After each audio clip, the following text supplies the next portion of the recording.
Babur founded the Mughal Empire for his Central Asian followers. However, they were all new to the region and found themselves ruling over people who spoke different languages and had different cultures, religions, and values. Babur was an alien to the Hindustan he now ruled, and his new subjects did not speak Persian or the Turkic language of Babur's followers. Not even the Afghans who inhabited this part of the world spoke these languages. As a foreign emperor, Babur was an intruder in the eyes of the people of Hindustan. They regarded him as an illegitimate ruler who had invaded them. Because of it, Babur had to rely on his military power to rule over his new subjects. In order to maintain his expensive army, Babur had to reward the commanders and pay the soldiers. But since his empire was new, he did not have a proper land taxation system to finance his army. Babur had to capture the royal treasures of neighboring cities. However, this meant the constant expansion of his empire, for which he had no resources.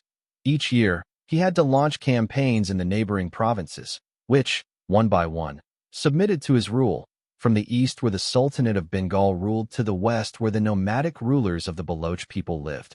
All these conquered peoples agreed to pay a yearly tribute to Babur, but only while they were under immediate threat. As soon as the Mughal army retreated, they would stop sending money, treasures, food, and other resources. The cities that resisted the longest were always given to Babur's Central Asian commanders.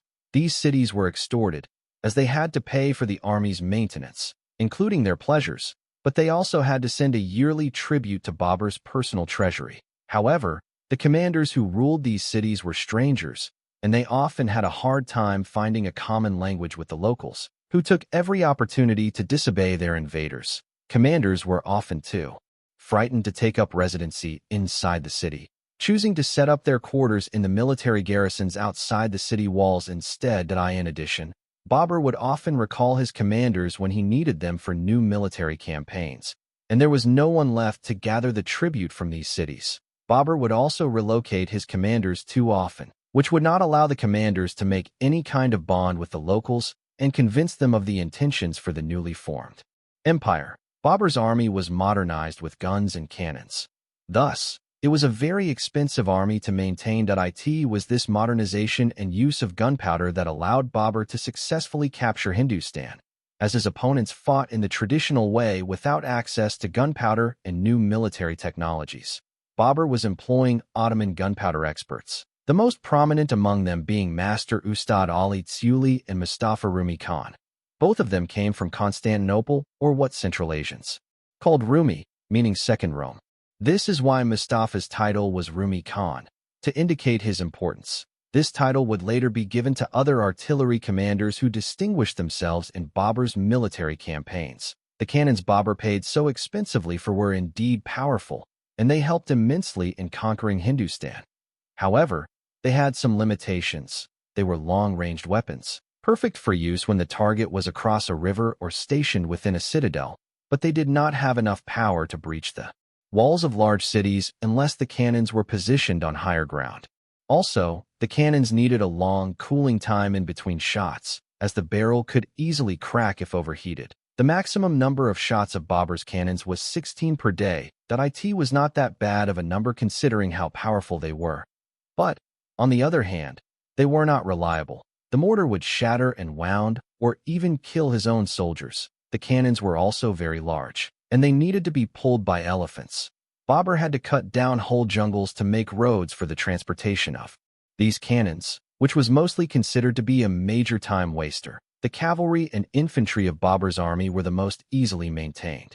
Cavalry was often rewarded with local lands, which their families could live and work on. Infantry was easily dismissed and called back to service, but the gunpowder experts had to stay in Babur's employment, and he had to finance them regularly, often from his own treasuries. Because of the number of valuable soldiers who wielded muskets and cannons, Babur emptied Sultan Ibrahim's treasuries after only 2 years of ruling his new Mughal empire. The commanders he assigned as governors of the conquered cities were pressed to send him more and more revenue, which further created mistrust from the local populace. The people of Hindustan were not the only problems Babur's new empire encountered. The environment of northern India was not the same as in their homelands in Central Asia. The extreme temperatures and the rainfall variations of the monsoon seasons were all new to Babur's followers. Even though the heartland of the Mughal Empire was all fertile land, they lacked rain during the whole year. And the outskirts of the empire in Rajasthan and the Indus plains were close to the environment of a desert. The Central Asians were used to drylands, however. They were not prepared for the high temperatures of India. In the winter, the monsoon season would hit the northern parts of India once more, making it possible for the Mughals in the heartland to have a second harvest. But the other parts of the empire would experience drought and a lack of food. Since Babur was relying on military campaigns to finance his empire, the land was often at war, and the transportation of food to the hunger-stricken areas was often disrupted. Babur did not have enough Central Asian commanders who he could employ as governors or in other positions of his administration, so he began to recruit Indians for his army and court, but they would only be given commanding posts and higher offices if they were Muslims. Most of the recruits were Shaikhzadas, Indians whose ancestors had converted to Islam much earlier. Northern India was also home to many Afghans who had settled there a few centuries earlier, and they were also welcomed in the ranks of Babur's army and court.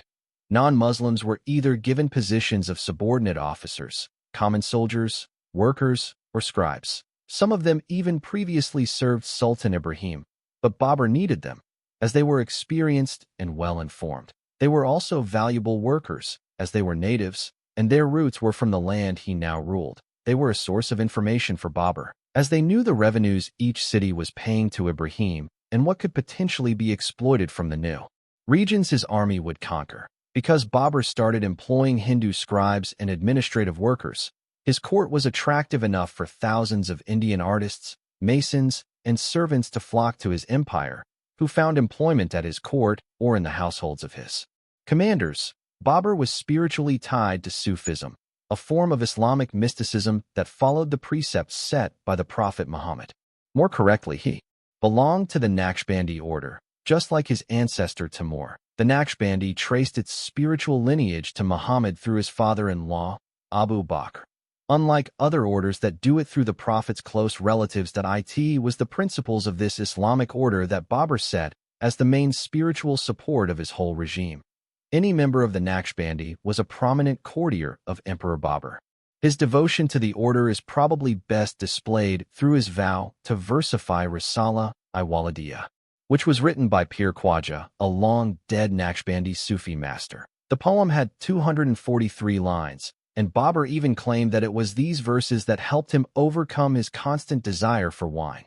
However, as the emperor of the Mughals, Babur started honoring the India-based Sufi masters, such as the Shadari or Shirawardi Parest. To clarify, the word pir, in the context of Islam, is used as a title for spiritual leaders. Sultan Ibrahim granted revenues to the religious institutions that honored these pirs. And when Babur started his rule over the northern Indian territories, he renewed the revenue streams. He often invested in other Sufi orders that had a wide network of religious institutions across India. By doing so, Babur reinforced the legitimacy of his rule, and he ensured that religious leaders would support his descendants. However, many of the pirs fought each other for religious and political supremacy, and they vied for Babur's financial support. Through Babur's memoirs, there is a strong sense of the ambivalence about settling in Hindustan. Even so, he remained open-minded toward all the new experiences India brought to him and his Central Asian followers. He was particularly fascinated by the diversity of nature and animal life in India, as well as the artistry of Indian masons and monuments. In his autobiography, Babur explained in detail the measurement systems used across India, but he never paid enough attention to its peoples and their cultures. However, he did express his shock that Indian peasants, both male and female, went around half-naked due to the heat of the regions. He also could not grasp the artistic value of India's nude sculptures, and a large number of these were destroyed on his orders. Some scholars believe Babur was too prude and that he was not motivated by religion when he ordered the destruction of the nude statues in Gwalior. Though he might have been prude, he did not shy away from the pleasurable places he discovered or built himself. He was famous for building many gardens in the Central Asian style, which would shelter him and his followers from the discomfort of India. He was always bothered by the hot, dry air and dust in some of the regions of his empire, and he was in a constant search for suitable places where he could build pleasure refuges. Since his court was nomadic, Babur's whole household would move from one region to another. Because of that, he needed a network of walled residences with these elaborate gardens that would protect him from the elements of the Indian subcontinent. In his Baburnama, he described his shock at the low cost of Indian masons and artisans, whom he employed to build these gardens. He also complimented their skill and their numbers, but he never named one individual. Babur always referred to them in the plural, and by their profession. Because he was constantly closed behind walls with his Central Asian commanders, he created even more distance between himself and the locals. This is why his walled residences were nicknamed Kabul by the Indian populace, who had nothing in common with their ruler. Babur's Mughal Empire was a vast territory as such. It was rich in culture, but it was also rich in gold and silver. Babur displayed mixed feelings about living in Hindustan. He was attracted to its riches, but he hated its climate. In his writings, he even admits he was seduced by the wealth India brought, but that he hated the land. Although he would sometimes display enjoyment in what India had to offer, he often longed for the more pleasing climate of Central Asia. Babur ruled his Mughal Empire for only 4 years. In Hindustan, his health constantly declined. At one point, because of his fragile health, some noblemen conspired against his sons for the succession. They wanted to install another nobleman, who was also a descendant of Timur, as the ruler of the Mughals. His name was Mir Muhammad Madi Khwaja, and he was the new husband of Babur's sister Khanzada Begum. However, since the empire he created was a patrimonial state, his commanders agreed to his wishes of succession. Babur's sons all became deputies during Babur's life, and he was aware that once he would die, his sons would become each other's rival. To prevent this from happening, he started distributing his territories among the 4 sons he had. He already installed Kamran, his second son, as the ruler of Kabul in his absence, and Babur wanted Kamran to hold Kabul even after his death. The eldest son, Humayun, he planned to leave Hindustan. His youngest sons, Hindal and Askari, were to be given territories in Kabul. In his will, Babur directed his sons to respect each other and to support one another, as it was the principle of Central Asian sovereignty. However, the distrust and rivalry between the brothers were obvious even during Babur's life. When he was ill in 1529, Babur summoned his younger son, Hindal, to his side, but his eldest, Humayun, ordered his brother to stay in Badakhshan and rule instead of him while he visited their ill father. When Babur heard of this, he sent an invitation to Hindal once more, and as the supreme emperor, he overruled Humayun's order. He was very displeased with his eldest son, as he was too willful. But Gulbadan, one of Babur's daughters who wrote the biography of Humayun, records her father's fondness for his eldest son. She recalls his love was so great that when Humayun was sick, Babur performed a ritual to transfer the sickness to himself. Humayun recovered while his father began to die. He spent his final days in Agra, which was where he died in 1530. First, he was buried there, but later, his body was transported to Kabul, which was where he wished to be laid to rest. Despite Babur's will and the division of his territories, his sons fought for supremacy continuously. Humayun was the successor to the Mughal Empire, but he ultimately proved to be unable to maintain control.